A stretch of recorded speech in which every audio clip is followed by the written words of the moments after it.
തരത്തിലുള്ള പദ്ധതികൾ പ്രചാരണങ്ങളൊക്കെ സംഘടിപ്പിച്ചിട്ടും നമ്മുടെ നാട്ടിൽ രാസലഹരിയുടെ ഉപയോഗത്തിൽ തെല്ല് കുറവില്ല. കുട്ടികളും യുവാക്കളും മധ്യവയസ്കരും ഒക്കെ ഒരുപോലെ രാസലഹരിക്ക് അടിമയാകുന്നതും തുടർന്നുണ്ടാകുന്ന അക്രമ സംഭവങ്ങളും സമൂഹത്തിൽ ആവർത്തിച്ച് റിപ്പോർട്ട് ചെയ്യപ്പെടുന്ന സാഹചര്യത്തിൽ ന്യൂസ് 24 ചർച്ച ചെയ്യുന്നു. ലഹരിയിൽ മയങ്ങുന്നു കേരളം. ഡോക്ടർ മോഹൻ റോയ് മനഃശാസ്ത്രജ്ഞൻ നമുക്കൊപ്പം അതിഥിയായി ചേരും. ആദ്യം ഞങ്ങളുടെ റിപ്പോർട്ടർമാരിലേക്കാണ്. ഇംതിയാസ് കരീമും ഒപ്പം തന്നെ ബിനിലുമുണ്ട്. ഇംതിയാസിലേക്കാണ് ആദ്യം. താമരശ്ശേരി കൈതപ്പൊയിലിൽ ഉമ്മയെ കൊന്ന മകനുമായുള്ള തെളിവെടുപ്പ് ഇന്ന് നടക്കാൻ പോവുകയാണ്. ഇംതിയാസ് അതിന്റെ വിശദാംശങ്ങൾ നൽകും. ഇംതിയാസ്, ഒരു നാട് മുഴുവൻ ഭീതിയിലായിരുന്നു. ഉമ്മയെ കൊലപ്പെടുത്തി എന്നതിനപ്പുറത്തേക്ക് ആഷിഖിന്റെ ഈ ലഹരി ഉപയോഗത്തിൽ ഒരു നാട് മുഴുവൻ ഭീതിതമായിട്ടുള്ള ഒരു സാഹചര്യം, അതിനെ തുടർന്ന് അയാൾ വീട്ടിലേക്ക് വരുന്നുണ്ടോ എന്ന് പേടിച്ച് കഴിയേണ്ടുന്ന അവസ്ഥ, ഇതിനെപ്പറ്റിയൊക്കെ നാട്ടുകാർ പറയുന്ന ഉൾപ്പെടെ ഇംതിയാസ് കഴിഞ്ഞ ദിവസങ്ങൾ റിപ്പോർട്ട് ചെയ്യുമ്പോൾ നമ്മൾ കേട്ടു. ഇന്നിപ്പോൾ തെളിവെടുപ്പ് എങ്ങനെയാണ്? ഒപ്പം തന്നെ പോലീസിന്റെ കണ്ടെത്തൽ എന്താണ് ഇയാളുടെ രാസലഹരി ഉപയോഗത്തെ പറ്റി?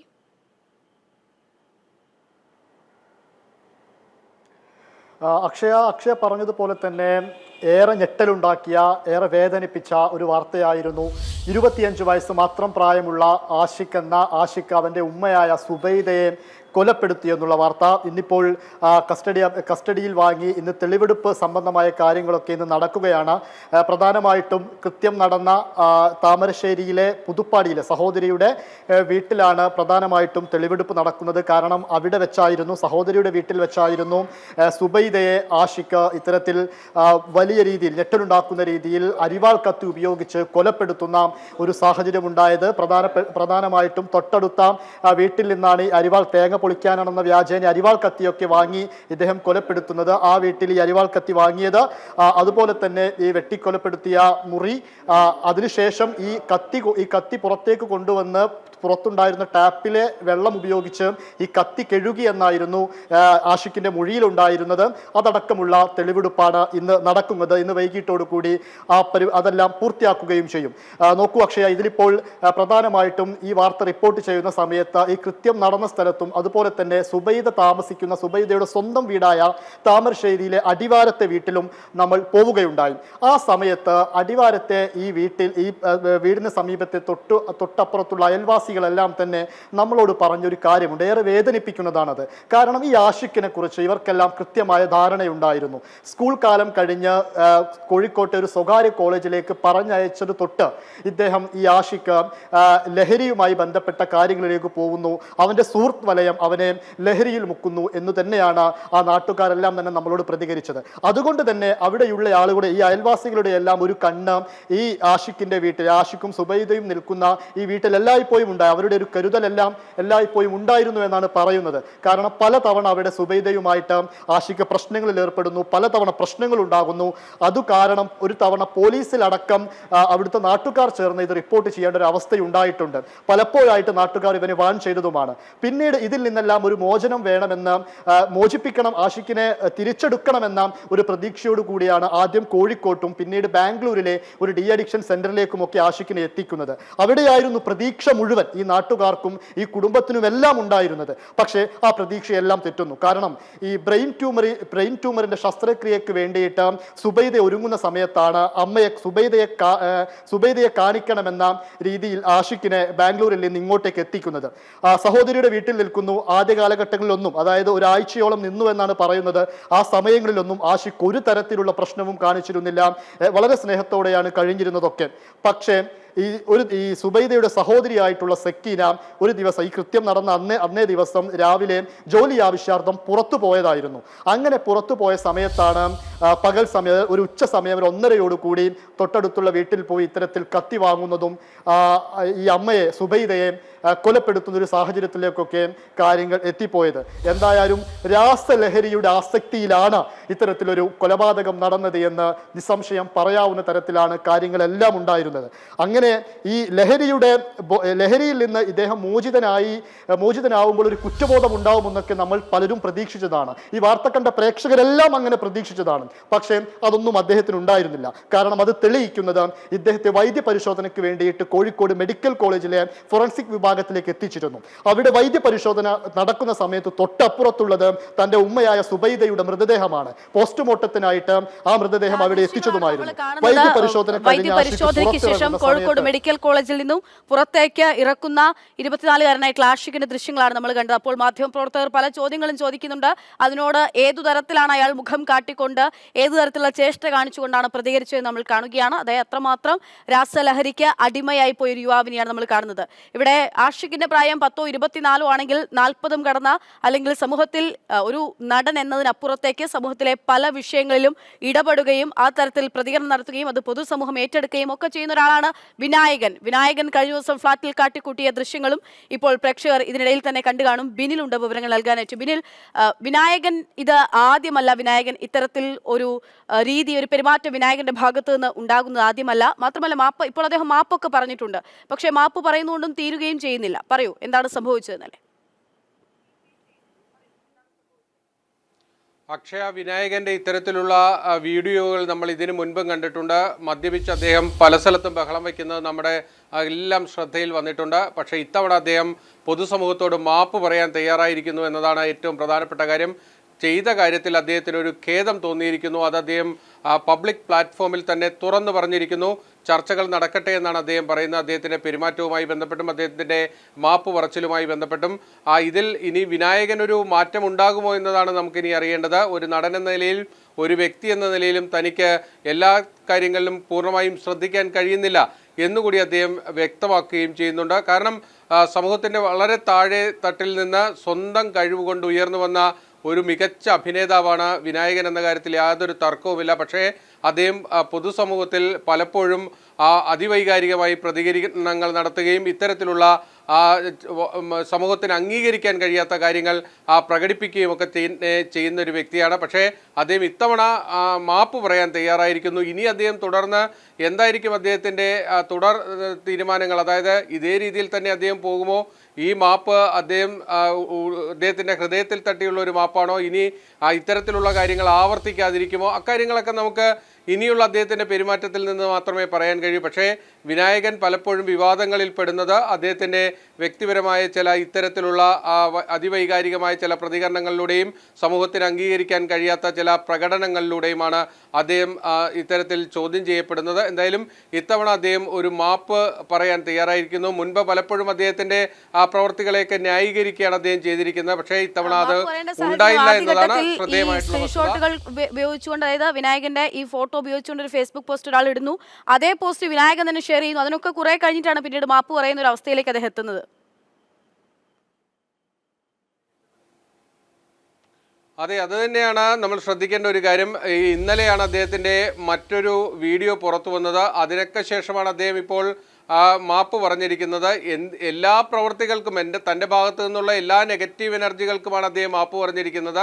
അതുകൊണ്ട് ഇത്തരം പ്രകടനങ്ങളെ കൂടി അദ്ദേഹം ഉൾക്കൊണ്ടുകൊണ്ടാണോ മാപ്പ് പറഞ്ഞിരിക്കുന്നത് എന്നത് അദ്ദേഹത്തിൻ്റെ തുടർന്നുള്ള പ്രവർത്തികളിൽ നിന്ന് തന്നെ നമുക്ക് മനസ്സിലാക്കാൻ കഴിയൂ.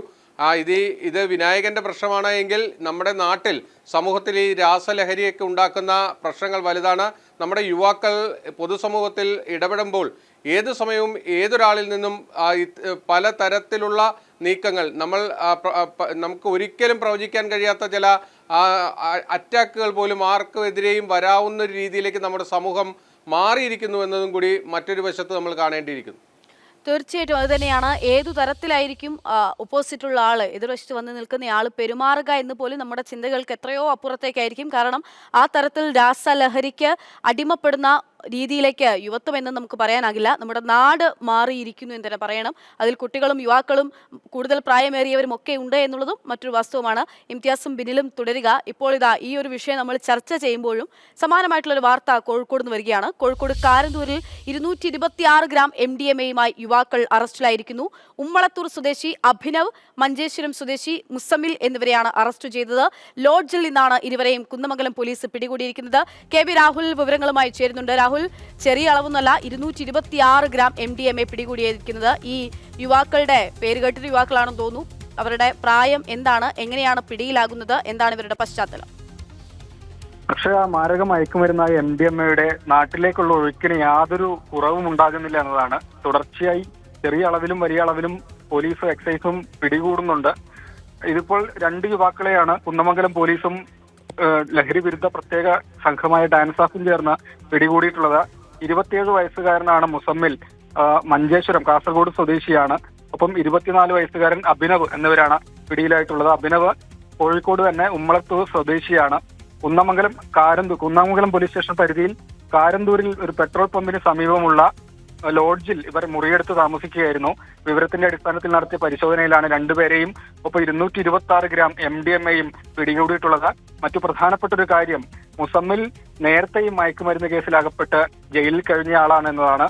60 കിലോ കഞ്ചാവുമായി ആന്ധ്ര പോലീസ് പിടികൂടുകയും അവിടെ ജയിൽ ശിക്ഷ അനുഭവിക്കുകയും ചെയ്ത ആളാണ്.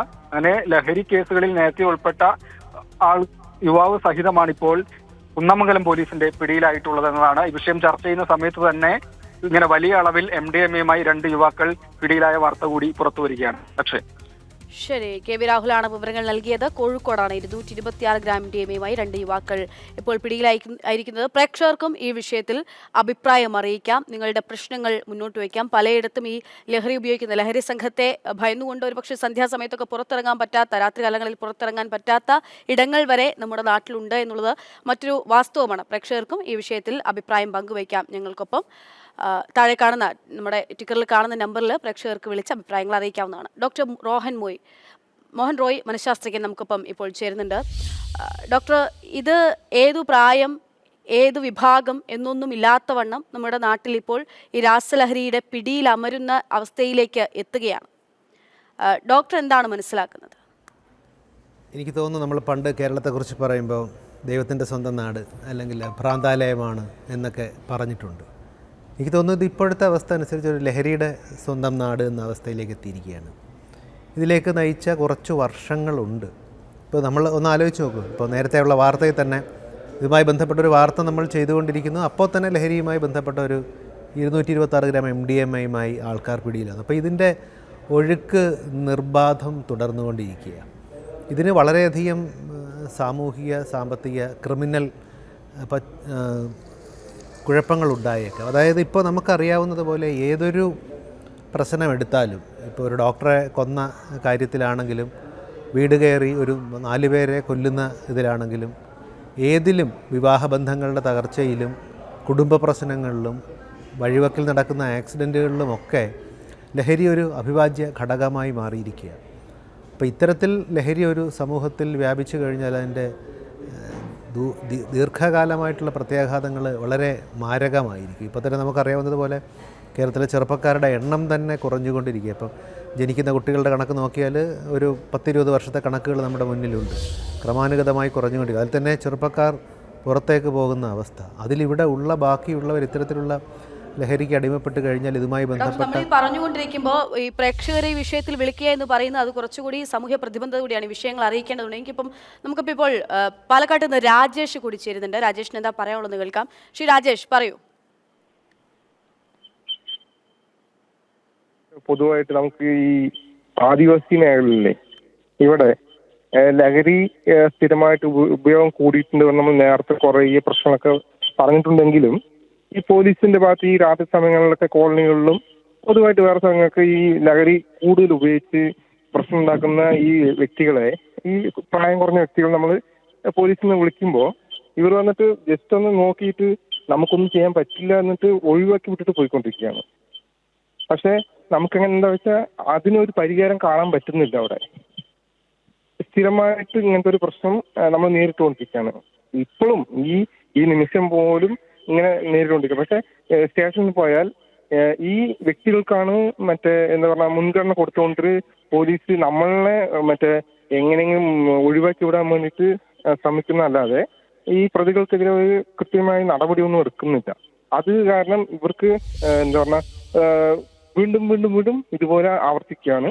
പിന്നെ വീട്ടിൽ കയറി ആരാണോ ഈ ചോദ്യം ചെയ്യുന്നത് അവരോട് പ്രശ്നം ഉണ്ടാക്കുകയാണ്. അങ്ങ് എവിടെയാണ്? പാലക്കാട് എവിടെയാണ്?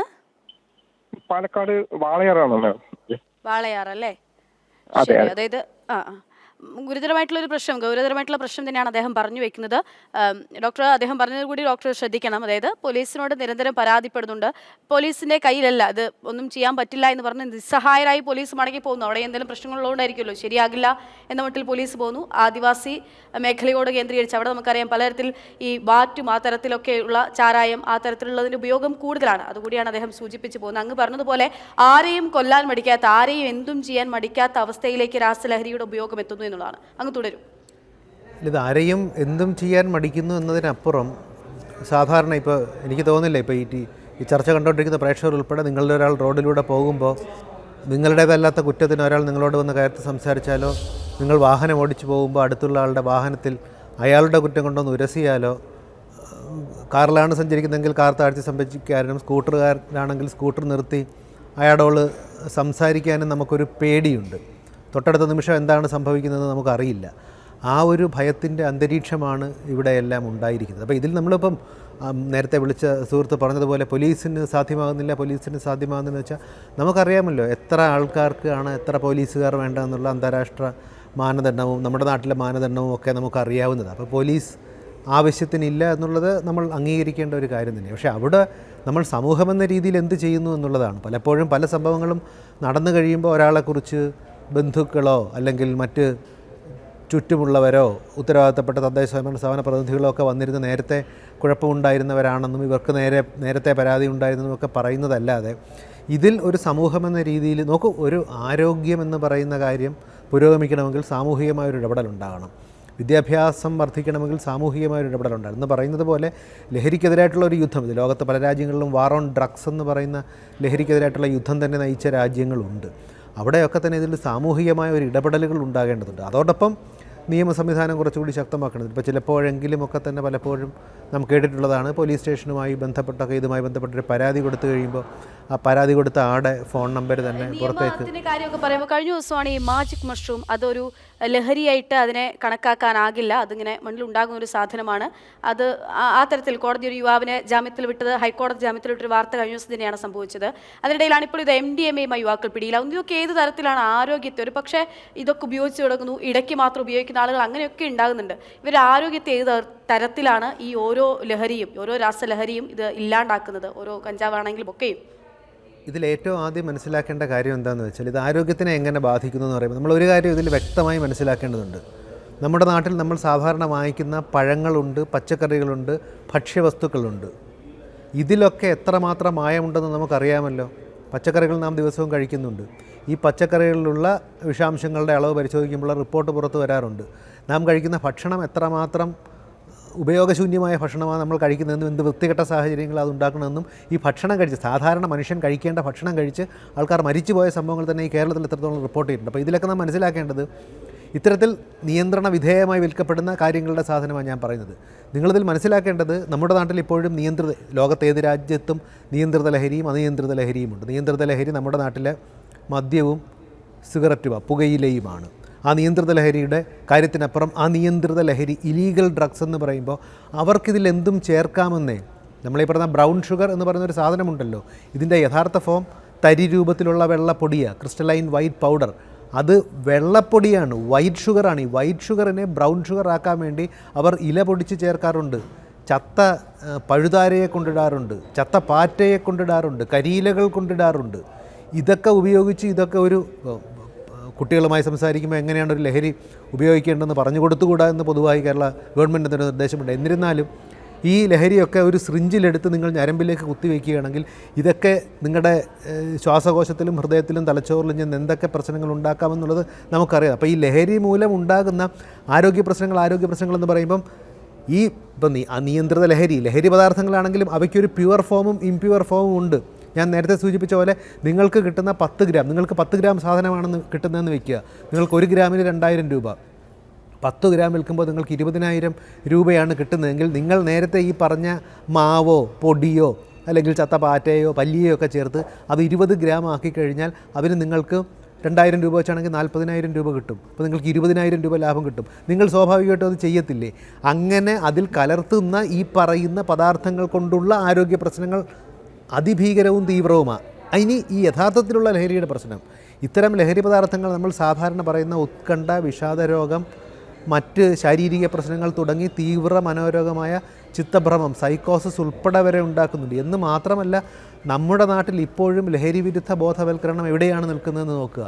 നമ്മളിപ്പോഴും പറയുന്നത് ലഹരി ഉപയോഗിച്ചാൽ ക്യാൻസർ വരുമെന്നാണ്. നോക്കൂ, ലഹരി ഉപയോഗിക്കുന്ന എല്ലാ വ്യക്തികൾക്കും ക്യാൻസർ വരുന്നുണ്ടോ? പുകവലിക്കുന്ന എല്ലാവർക്കും ലങ് ക്യാൻസർ വരുന്നുണ്ടോ? ഇല്ലല്ലോ. ഇപ്പോഴത്തെ ഏത് തലമുറയോടാണ് നിങ്ങൾ സമ്മതിക്കുന്നതെന്ന് മനസ്സിലാക്കണം. നിങ്ങൾ ചെറുപ്പക്കാരായ തലമുറയോട് നിങ്ങൾ സമ്മതിക്കുമ്പോൾ, നിങ്ങൾ പുകവലിച്ചാൽ ക്യാൻസർ വരുമെന്ന് വെച്ചാൽ അയാൾ അപ്പോൾ തന്നെ ഗൂഗിൾ ചെയ്ത് നോക്കും. ഈ ക്യാൻസർ വരുന്നതോ മറ്റോ 10, 20, 30 വർഷം കഴിഞ്ഞുണ്ടാകുന്ന പ്രശ്നങ്ങളാണ്. യഥാർത്ഥത്തിൽ ലഹരി ഉപയോഗിക്കുന്ന ഒരു വ്യക്തിക്ക് സംഭവിക്കുന്നത്, ഈ ലഹരി ബാധിക്കുന്നത് അയാളുടെ തലച്ചോറിനെയാണ്, അയാളുടെ നിയന്ത്രണത്തെയാണ്, തീരുമാനങ്ങൾ എടുക്കാനുള്ള. അതായത് ഒരു യുവതലമുറയോട് പറയുകയാണെങ്കിൽ അവരപ്പോൾ ഗൂഗിൾ ചെയ്ത് നോക്കുന്നത്, അതായത് പലയിടങ്ങളിലും അങ്ങ് നേരത്തെ സൂചിപ്പിച്ച പോലെ നിയമവിധേയമായി തന്നെ ഈ തരത്തിൽ ലഹരി ഉപയോഗിക്കാൻ പറ്റുന്ന രാജ്യങ്ങളുണ്ട്. അമേരിക്കയും കാനഡയും പോലുള്ള രാജ്യങ്ങൾ, മറ്റു പല രാജ്യങ്ങളിലും ആ തരത്തിലുണ്ട്. ഇവിടേക്ക് എത്തുമ്പോൾ ഈ പറഞ്ഞ പോലെ തന്നെയാണ്, അർബുദം ഇതാ നിങ്ങൾക്ക് പിന്നാലെയുണ്ട്. ആ തരത്തിൽ അല്ലെങ്കിൽ അങ്ങനെ ഒതുങ്ങി പോവുകയാണ് ഈ ലഹരി ഉപയോഗിക്കുമ്പോൾ ഉണ്ടാകുന്ന പ്രശ്നം. സ്വാഭാവികമായിട്ടും മനുഷ്യൻ ജീവിക്കാൻ ഏതെങ്കിലും തരത്തിലുള്ള ലഹരി വേണം. അത് ഈ ലഹരി കഞ്ചാവോ അല്ലെങ്കിൽ ഇത്തരത്തിലുള്ള രാസലഹരിയോ ഒക്കെ മാത്രമായി പോകുന്നിടത്താണ് പ്രശ്നം ഉണ്ടാവുകയും ചെയ്യുന്നത്. ഇത് എങ്ങനെ നമുക്കൊരു അവബോധം ഉണ്ടാക്കിയെടുക്കാനാകും? അല്ലെങ്കിൽ ഒരുപക്ഷെ ഈ പറഞ്ഞു കൊടുക്കുന്നവരിലുള്ള അജ്ഞതയും നമ്മുടെ സമൂഹത്തിൽ ഇതൊക്കെ ഇങ്ങനെ കാർന്നു പിടിച്ചു നിന്ന അവസ്ഥയിലേക്ക് എത്തിക്കുന്നുണ്ടോ?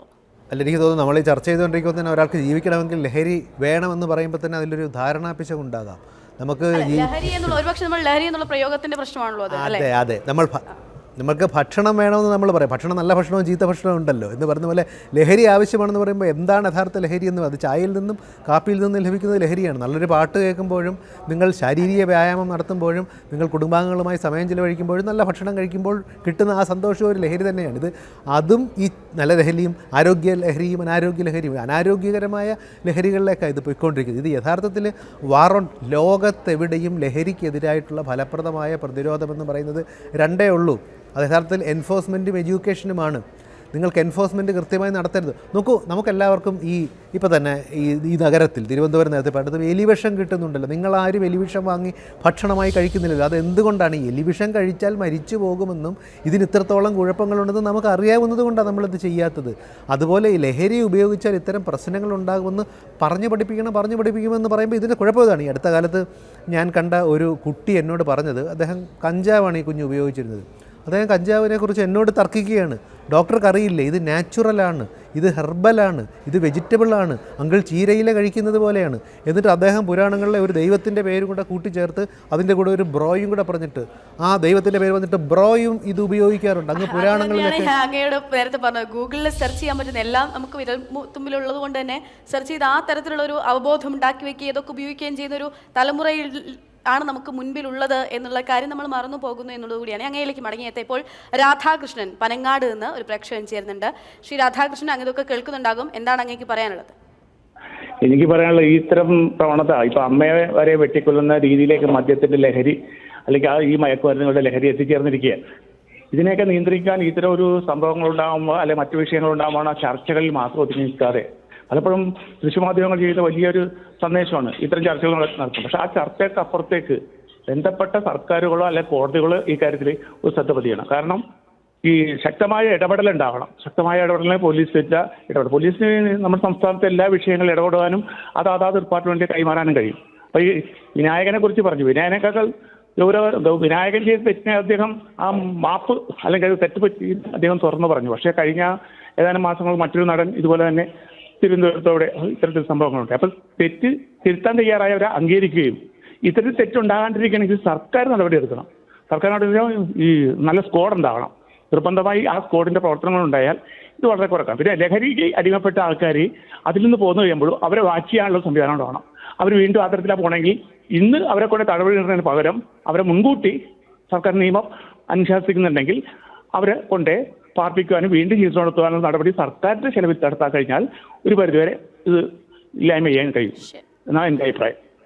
ഒരുപാട് നന്ദി. അങ്ങയുടെ അഭിപ്രായം തീർത്തും ഉചിതമായിട്ടുള്ള അഭിപ്രായം തന്നെയാണ്. അതാണ് വേണ്ടുന്നതും.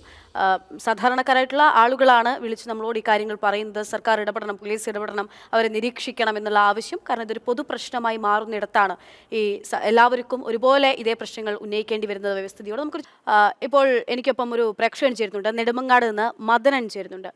ശ്രീ മദനൻ, എന്താണ് അങ്ങേക്ക് പറയാനുള്ളത്? ഹലോ. പറയൂ. അത് ഞാനിപ്പം വിളിക്കാനുള്ള കാര്യം എന്ന് പറഞ്ഞാൽ ഇപ്പൊ ഇവിടെയുള്ള ചെറുപ്പക്കാരെല്ലാം ഈ കൂടിയ ലഹരിയിലോട്ട് പോകണമെന്ന് പറയുമ്പോൾ വിദേശ മദ്യത്തിന് ഏറ്റവും കൂടുതൽ വില. അതാണ് ഇവരിങ്ങനെ ഏറ്റവും കഞ്ചാവ് മുതൽ ഇങ്ങനെ പോണത്. കൂടിയ അതായത് വിദേശ മദ്യം കഴിച്ചു കഴിഞ്ഞാൽ അത്രയും വലിയ കുഴപ്പം വരില്ലെന്നാണ് എനിക്ക് തോന്നുന്നത്. ഇത് ഇപ്പോൾ ഉള്ളതെന്ന് പറയുമ്പോൾ എല്ലാം മയക്കുമരുന്ന് ഇതെല്ലാം കഴിച്ചിട്ട് അച്ഛനെ വെട്ടിക്കൊല്ലുന്നു, അമ്മയെ വെട്ടിക്കൊല്ലുന്നു, അങ്ങനെയുള്ള പ്രശ്നങ്ങളുണ്ട്. അപ്പൊ പ്രത്യേകിച്ച് നമ്മളെ ഇന്ത്യയിലെന്ന് പറയുമ്പോൾ ശിക്ഷ ഇപ്പൊ തന്നെ ഒരു വാർത്ത ഇന്ന് രാവിലെ ഉണ്ട്, 34 വർഷം മുമ്പാണ് വധശിക്ഷ നടപ്പാക്കിയത്. മദ്യം ഉപയോഗിക്കുന്നവർ ഇതേ പ്രശ്നങ്ങൾ തന്നെ ചെയ്യുന്നുണ്ട് ശ്രീ മദനൻ.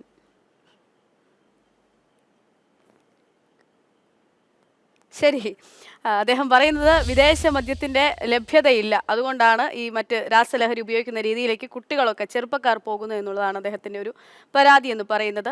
ശരി ഡോക്ടർ, നമ്മൾ നേരത്തെ പറഞ്ഞു വന്ന ആരോഗ്യ പ്രശ്നങ്ങളെ പറ്റിയാണ്. ഇത് ഓരോന്നും MDMA ഏതു തരത്തിൽ ബാധിക്കും, ഒപ്പം തന്നെ ഹെറോയിൻ, ഇത് ഓരോന്നും ഏതു തരത്തിലാണ് നമ്മുടെ ശരീരത്തെ ബാധിച്ചു തുടങ്ങുക, ഏത് കാലം തുടങ്ങി നമ്മൾ ഇതിന്റെ ആരോഗ്യ പ്രശ്നങ്ങൾ അനുഭവിക്കേണ്ടി വരും, ആ കാര്യങ്ങളൊന്ന് പറയാമോ?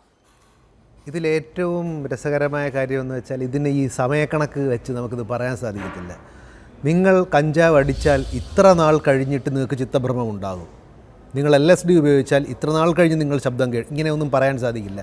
ഇത് പല ഘടകങ്ങളെയും ആശ്രയിക്കും. ഞാൻ നേരത്തെ സൂചിപ്പിച്ചതുപോലെ ഈ കിട്ടുന്ന ലഹരി വസ്തുവിൻ്റെ ഇപ്പം ഒരു നിരോധിത വസ്തുവിന്, ഒരു ലഹരി വസ്തുവിന് പ്യൂരിറ്റി അല്ലെങ്കിൽ അതിൻ്റെ ശുദ്ധത എന്ന് പറയുന്നത് എത്രമാത്രം കുഴപ്പം പിടിച്ചതാണെന്ന് നമുക്ക് തോന്നുമായിരിക്കും. പക്ഷേ ശാസ്ത്രീയമായി അങ്ങനെ പറയാതെ വയ്യ. ഞാൻ നേരത്തെ സൂചിപ്പിച്ചതുപോലെ ഇതിൻ്റെ അളവെന്ന് പറയുമ്പോൾ ഞാൻ പറഞ്ഞ ക്വാണ്ടിറ്റി അല്ല, അതിൻ്റെ ക്വാളിറ്റി കൂടിയ ലഹരി ആണെങ്കിൽ, നിങ്ങൾ മാനസിക പ്രശ്നങ്ങൾ ഉണ്ടാകാൻ സാധ്യതയുള്ള ഒരു കുടുംബത്തിൽ നിന്നുള്ള ആളാണെങ്കിൽ, നിങ്ങൾ കൂടിയ ഡോസിലാണ് ഉപയോഗിച്ചതെങ്കിൽ, ഈ പറയുന്ന പല ലഹരി പദാർത്ഥങ്ങളും, ഞാൻ ഈ പറഞ്ഞ മാനസിക പ്രശ്നങ്ങളെന്ന് പറയുമ്പോൾ നാം ഇപ്പോഴും പറയുന്നത് സൈക്കോസിസും ഉത്കണ്ഠയും ആങ്സൈറ്റിയും ഒന്നുമല്ല.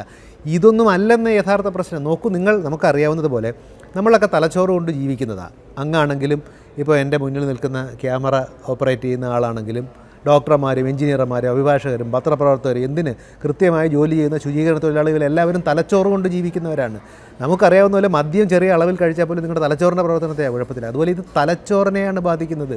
ഇത് നിങ്ങളുടെ കഴിവുകളെയാണ് ഇല്ലാതാക്കുന്നത്.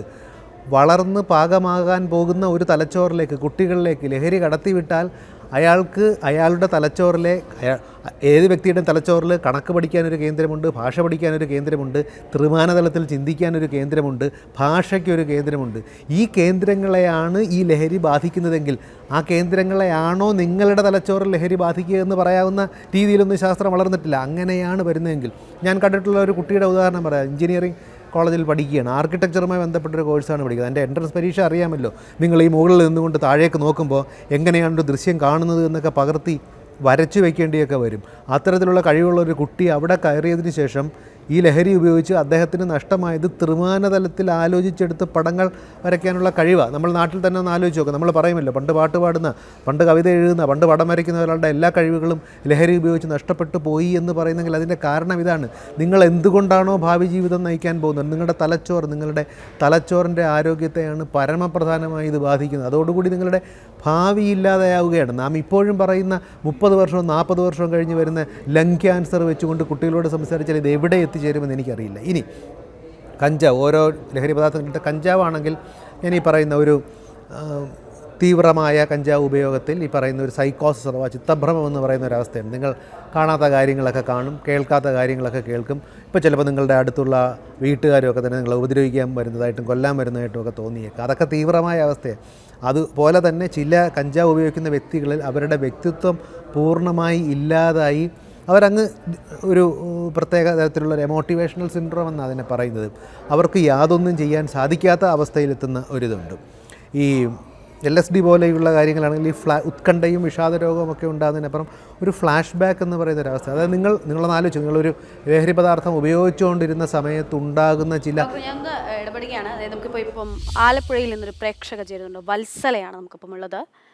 ശ്രീമതി വത്സല, വത്സലയ്ക്ക് എന്താണ് പറയാനുള്ളത് ഇതിനെപ്പറ്റി? എനിക്ക് പറയാനുള്ളത്, മാഡം, ഇത് നിർത്തലാക്കണ്ടേ? നമ്മുടെ രാജ്യത്ത് ഇത് വിതരണം ചെയ്യുന്നത് കൊണ്ടല്ലേ അത് കഴിക്കുന്നത്. മദ്യമാണേലും ലഹരിയാണേലും ഒക്കെ വിതരണം ചെയ്തല്ലേ കഴിക്കുന്നത്. മക്കൾക്കാണെങ്കിൽ അമ്മേനെ അറിയാൻ പാടില്ല, പെങ്ങളെ അറിയാൻ പാടില്ല, ആരെ അറിയാൻ മേല, അപ്പനാണെങ്കിൽ ഭാര്യേനെ അറിയാൻ പാടില്ല, അറിയാൻ പാടില്ല, അനാവശ്യങ്ങൾ പറയുക. ഇത് കഴിച്ചിട്ടല്ലേ ഓരോ കുടുംബത്തിലും എന്തെല്ലാം ദുരിതങ്ങളാണ് ഉണ്ടാകുന്നത്. അപ്പൊ അത്ര ഇരട്ടി ലാഭം നോക്കുമ്പോഴത്തേന് അതിന്റെ ഇരട്ടി ഇപ്പറേ നഷ്ടവും വരുന്നില്ലേ?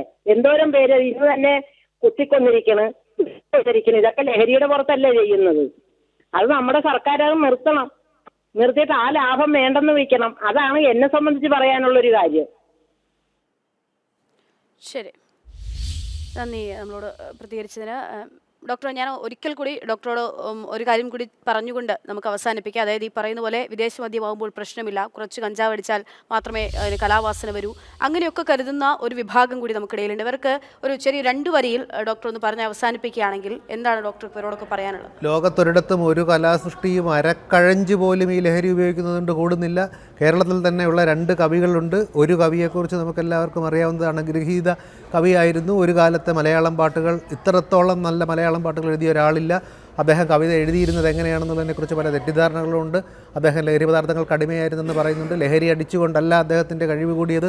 അതോടൊപ്പം സമകാലീനായിരുന്ന മറ്റൊരു കവി, അദ്ദേഹം ലഹരി പദാർത്ഥങ്ങൾ ഉപയോഗിക്കില്ലായിരുന്നു. 2 പേരുടെയും ജീവിത ദൈർഘ്യം നിങ്ങളൊന്ന് കമ്പയർ ചെയ്ത് നോക്കിയാൽ മതി.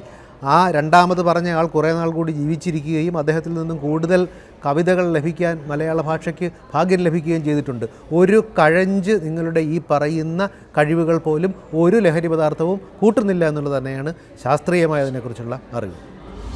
തീർച്ചയായും ഒരുപാട് നന്ദി ഡോക്ടർ. ഒരുപാട് ചർച്ച ചെയ്യേണ്ടുന്ന, ഒരുപാട് നേരം സംസാരിക്കേണ്ടുന്ന വിഷയം തന്നെയാണ്. കാരണം ഒരു സൈഡിൽ രാസലഹരിയുടെ പിടിയിൽ അമരുകയാണ് നാട്. അതിനപ്പുറത്തേക്ക് അതിൻ്റെ ദൂഷ്യഫലങ്ങൾ, അതിൻ്റെ പ്രശ്നങ്ങൾ ഒന്നും അറിയാതെ പോകുന്ന ഒരു വിഭാഗം ഇതൊക്കെ വീണ്ടും ഉപയോഗിക്കുക. ഇത് പലയിടങ്ങളിലും ലീഗലാണല്ലോ, പിന്നെ നമ്മൾ ഉപയോഗിച്ചാൽ എന്താണെന്ന് ചിന്തിക്കുന്ന തരത്തിലുള്ളൊരു വിഭാഗം. അതേസമയം നേരത്തെ വത്സല എന്ന് പറഞ്ഞ ചേച്ചി പറഞ്ഞതുപോലെ ആരെ എന്തെന്ന് തിരിച്ചറിയാനാകാത്ത വിധം, അമ്മയെയും അച്ഛനെയും തിരിച്ചറിയാൻ പറ്റാത്ത വണ്ണത്തിലേക്ക് ഒരു ബോധാവസ്ഥയിലേക്ക് മനുഷ്യനെ എത്തിക്കുന്ന തലത്തിൽ ലഹരിയുടെ ഉപയോഗം ഒരു വിഭാഗത്തിൽ ഉണ്ടാകുന്നതൊക്കെ വലിയ പ്രശ്നമാണ്. സർക്കാർ ഇടപെട്ടേ മതിയാകൂ. പലതരത്തിലുള്ള ക്യാമ്പയിനൊക്കെ നടക്കുന്നുണ്ട്. പക്ഷേ കുറച്ചുകൂടി കടുപ്പിക്കേണ്ടതുണ്ട് എല്ലാം എന്ന് തന്നെയാണ് നമുക്ക് പറയാനുള്ളത്.